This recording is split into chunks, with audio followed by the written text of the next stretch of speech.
Hello and hi everybody, welcome back to the channel. Now this time I'm back at it with another one from microphone, some more free agent news that went down yesterday, and that is the Philadelphia Eagles doing the unthinkable and signing Saquon Barkley to a 3-year $37.7 million contract or something crazy like that. 3 fucking years? I honestly thought they were gonna sign him to like a 1-year deal.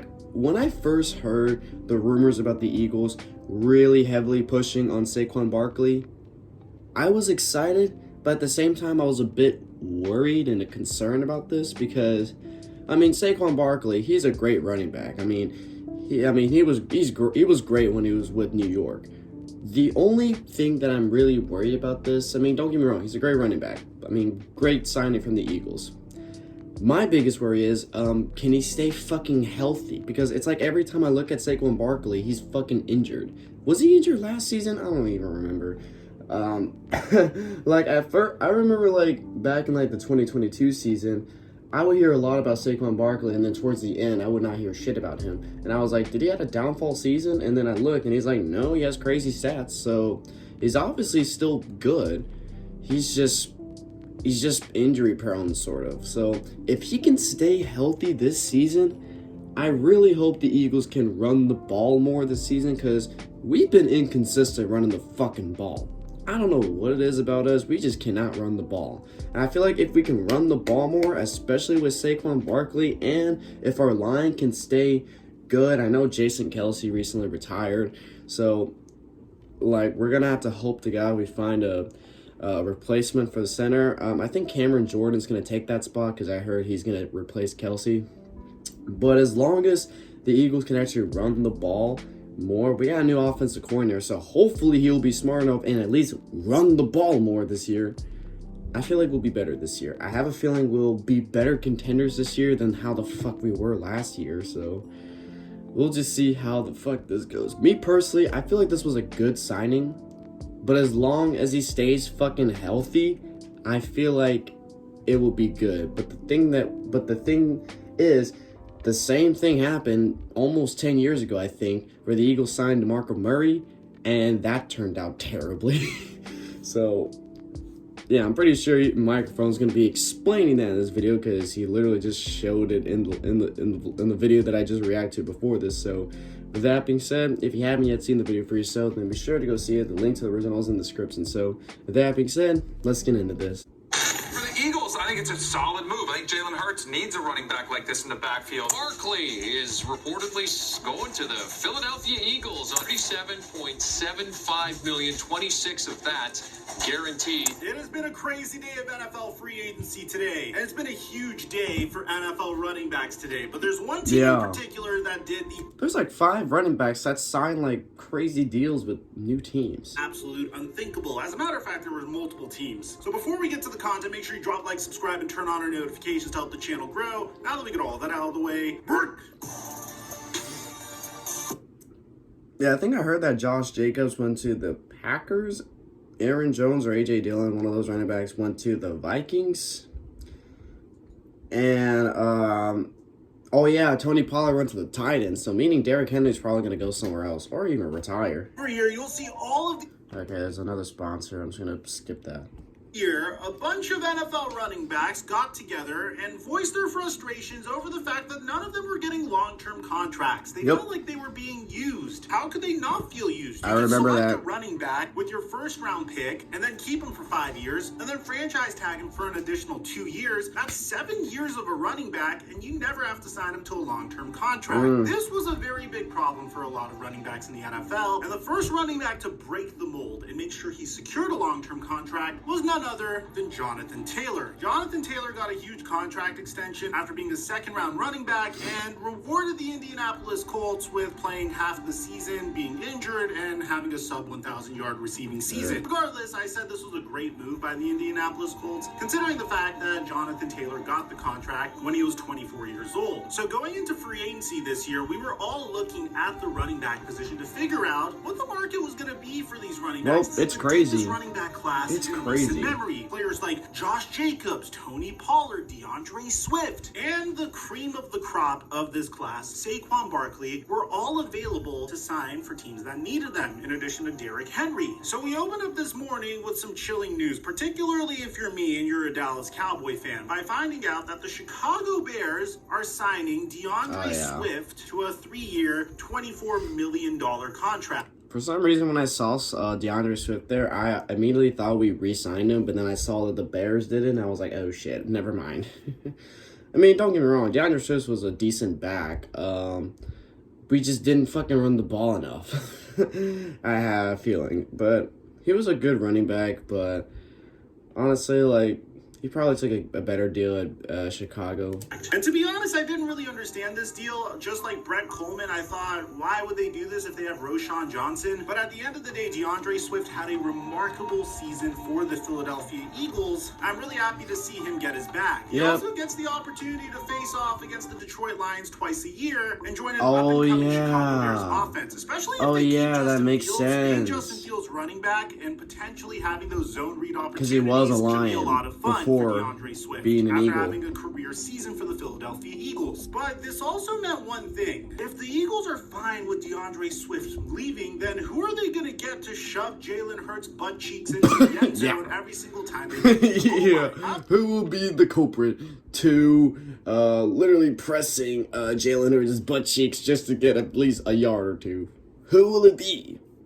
Well, as we saw, we know who that is. Would they do the tush push without DeAndre Swift? Well, more on that soon. The next The piece way of you information described we got it. also had to do with an NFC East rival, as the Dallas Cowboys would lose their starting running back, Tony Pollard, to the Tennessee Titans for the same amount of money, a 3-year deal worth $24 million. Now, I'm wishing TP the best. I obviously wanted to see him break out this season, and I thought he had a great opportunity to break out this season. I think the reality is he wasn't the same player after suffering the injury that he did during his 2023 playoff matchup versus the San Francisco 49ers. But obviously, I wish him the best. I hope he has a lot of success in Tennessee. They're trying to build Hopefully he something does better in special down Tennessee there, than he did for the Cowboys. Do I feel really disappointed as a Cowboy fan losing him? No, not really, because I don't think he was the same version of himself this past year. But I will admit, a part of me was a little nervous because the Cowboys wanted to keep Tony Pollard. Josina Anderson's understanding is that the Cowboys are not currently expected to be at the top of the running back market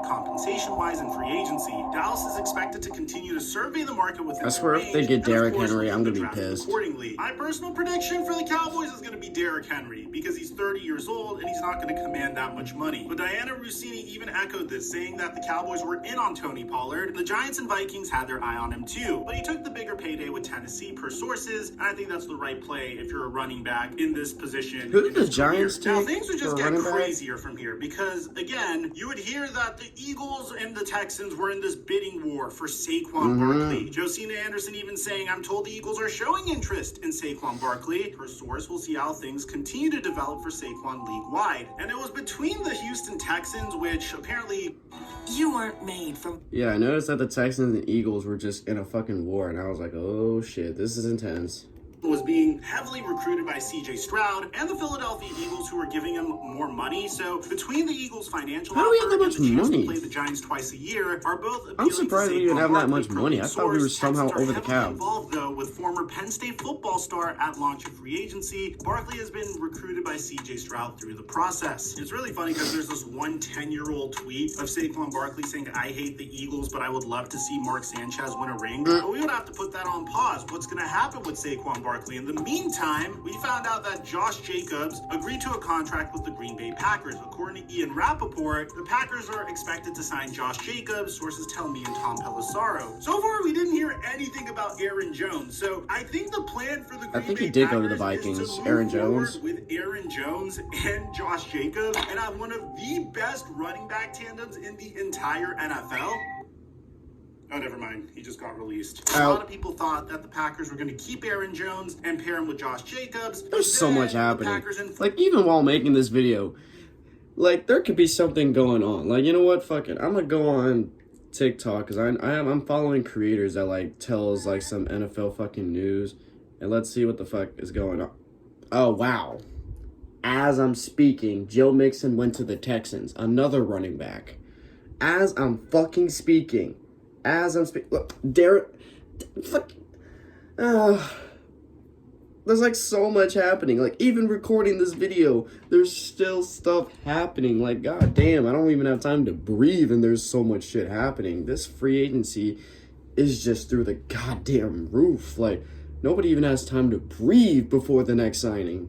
Informed Aaron Jones that he is being released, so now Aaron Jones is a free agent. Eventually, we would finally find out Saquon Barkley's fate, and it was a very splashy day for the Philadelphia Eagles. As according to Adam Schefter, the Philadelphia Eagles have reached an agreement with Saquon Barkley on a 3-year, $37.75 billion contract that could be worth up to $46.75 million and includes $26 million fully guaranteed at signing. So, first of all, this is awesome for Saquon because he beats his franchise tag number and has a maximum average per year salary of nearly $16 million. God damn, that's which would crazy. be the second highest for a running back in NFL history. From the perspective paid a lot. of just really being happy for an individual, I didn't expect us to pay Saquon that much Barkley on a running turned back. down a 3-year, $36 million contract from the New York Giants in the middle of the season 2 years ago. They then eventually franchise tagged him for about $11 million before he agreed to a 1-year extension for about that price. So to see him hit the open market after what was a relative down year for him and then get this type of contract, I'm just happy for Saquon Barkley, the person. Now, in terms of how good this contract is, it's probably as risky as you can get if you're the Philadelphia Eagles. Yeah, it's a Saquon risky Barkley is a contract. splashy name, but if there's one thing I mean, I'm not gonna lie. Like, even though Saquon Barkley is like a good signing, like a real good signing, it's pretty risky as well because, like I said, he's dealt with injuries before. He tore his ACL like a couple of years ago, so it's kind of risky going for a running back that has dealt with an injury like that before. Because normally, when a player tears their ACL, some sort of change happens, and normally it's not really that good of a change. that I always associate with Saquon Barkley, it's inconsistency. Last year, he averaged 3.9 yards per carry, but last year, he was on the New York Giants offense. It was Yeah. a terrible offensive line, Terrible. horrible quarterback play. Every single They had like defense 6 quarterbacks knew from that year. Saquon Barkley was the entire offense. So, obviously, in those circumstances, you're not So gonna now do he's on really a well. better And the year team, prior, more he had a structured. resurgent season So for the Giants. we'll now see what 4.4 happens. yards per carry average for over 1,300 rushing yards. But then there's the question of his durability. You're paying Yeah. Saquon Barkley the second most a halfback has ever been paid in NFL history for his age 27 to 30 season. And this is a guy that historically has been injured a lot. Yeah. So it's a coin flip. I'm not saying that there's definite doom and gloom, but that is a lot of money for a player that could or could not work out. And if Saquon Barkley If he gets injured, then yeah, the we're fucked. entire Philadelphia Eagles are going to collapse. Now, don't get me wrong. Very exciting name, very exciting player whenever he's fully healthy. I can't wait to play him on Very Madden. risky signing. And I'm not going to say it's going to fail for sure, but it's certainly not going to succeed for sure. I would say there's a better chance of it failing than succeeding, primarily because of the price tag. Whenever you allocate that much money to a running back at this stage of his career, you're banking on him to have a Christian McCaffrey-like effect. Yeah, literally, like, I was just talking to my sister's boyfriend because he's a Giants fan. So we have our rivalry moments where we talk shit to each other about our teams. I literally sent him a picture of the fact Saquon Barkley signed with the Eagles. I told him what was his opinions on it, and he said, you better hope your line can protect him because he's talking about the fact that Jason Kelce retired. So he's saying that you better hope that they can protect him. So, yeah, and I literally responded to him saying, I hope to God this could be like a Christopher McCaffrey trade where some people think it's not really that good of a trade because Christopher McCaffrey has dealt with injuries before signing with the 49ers. And then look at him now. He's like the best running back. He was the best running back last year, apparently. He was the best running back last year. And he was so fucking good. So I'm really hoping that Saquon Barkley can have that kind of a season where he will like break out as a fucking Eagle, help us out, push us more to be more of a Super Bowl contender. And I'm just hoping that kind of shit happens. And then he responded, I hope they die because, like I said, he's a Giants fan. So he is pissed off that Saquon Barkley, formerly a Giant, went to the division rival Eagles. So he obviously doesn't like that. So I'm really hoping that this could be like a Christopher McCaffrey trade, or this could be like the Christopher McCaffrey trade, where Saquon Barkley just explodes with the Eagles and helps us out tremendously to compete for a Super Bowl. On your team, which in the case of the San Francisco 49ers, trading for Christian McCaffrey made a lot of sense, but they didn't even sign Christian McCaffrey to a contract extension yet. McCaffrey's getting paid $11.8 million in 2024, counts 14.1 against the cap, before he gets paid $12 million in 2025. It's a relatively solid contract considering that this man is literally the entire offense for the San Francisco 49ers. The Eagles are essentially saying that Saquon Barkley is going to be way more. So I don't want to come from a perspective of hating on the Philadelphia Eagles, because if the Dallas Cowboys signed Saquon Barkley to this amount of money, I'd have the same concerns. We'll just have to wait and see. I'm a bigger fan with what the Eagles did with Bryce Huff, to be honest, signing him to a 3-year, $51.1 million deal, in a move that I'm expecting to replace Hassan Reddick. I think this is a much better contract than whatever they signed Saquon Barkley to, and has a much better chance of succeeding. But let me know in the comment section down below what you guys think about all this. I've been wrong before. I'm just giving you my thoughts based off of what I've seen historically. I think the Saquon Barkley signing is extremely risky. And aside from that, I'm your boy Mike, and I'm dropping our mic until our next upload. I mean, I understand where Mike's coming from. I understand. It's a big contract we're paying a running back. One of the biggest contracts in NFL history for a running back. And due to his past, like, you know, with injuries and just being inconsistent, yeah, it's a very risky contract. And we're just going to have to see what the hell happens this season, and just to see if it's worth that $37 million contract. If it's worth it at all. Like I'm just hoping Saquon Barkley has like a Christopher McCaffrey type season where he breaks out as an Eagle. Because if not, if he underachieves, then yeah, this contract will fuck us over. It really will. Because we paid a shit ton of money for Saquon Barkley. Don't get me wrong, I'm excited. I'm really excited. Like, I'm excited to play on my Madden. I'm excited to play Saquon Barkley on Madden. But at the same time, I'm pretty concerned because it's a big contract. There's a lot of expectations for Saquon Barkley for the Eagles. And due to his past with like inconsistency and injuries, it really is a big risk that goes into this signing. So we're just going to have to see what the hell. Me personally, I feel like this is a good signing if Saquon Barkley can stay healthy. If he can stay healthy and the Eagles can use him more and more often, like use him, like run the ball more, I feel like this would be a great signing. I feel like this signing would be worth it. Saquon Barkley could be a great halfback for the next couple of years for us, and he will help us better our chances at competing for a Super Bowl. We'll just have to see, honestly. Like, honestly, you guys are probably just going to talk shit and be like, oh, it doesn't matter. Because I know a lot of you guys are 49ers fans, Cowboys fans, Chiefs fans that are just in my comments being like, suck a dick. Y'all ain't winning a Super Bowl. I mean, I'm just speaking from the truth. I'm not saying we're guaranteed to win the Super Bowl, but Saquon Barkley, he can better our chances because, I mean, he's a great player. He just needs to stay healthy, so we'll just have to see this upcoming season. So, with that being said, if you did enjoy this, then be sure to give this video a like. If you haven't yet subscribed, then be sure to do so right now and turn on notifications to be notified for any video that I upload. And if there's a video that's similar to this that you want me to react to, or if there's a video that Microphone released that you want me to react to, then put it in the comments of this video. So, with that being said, I'll catch you guys later in the next one whenever I start doing that. So, hope you guys enjoy. I'll catch you guys later. So, take care.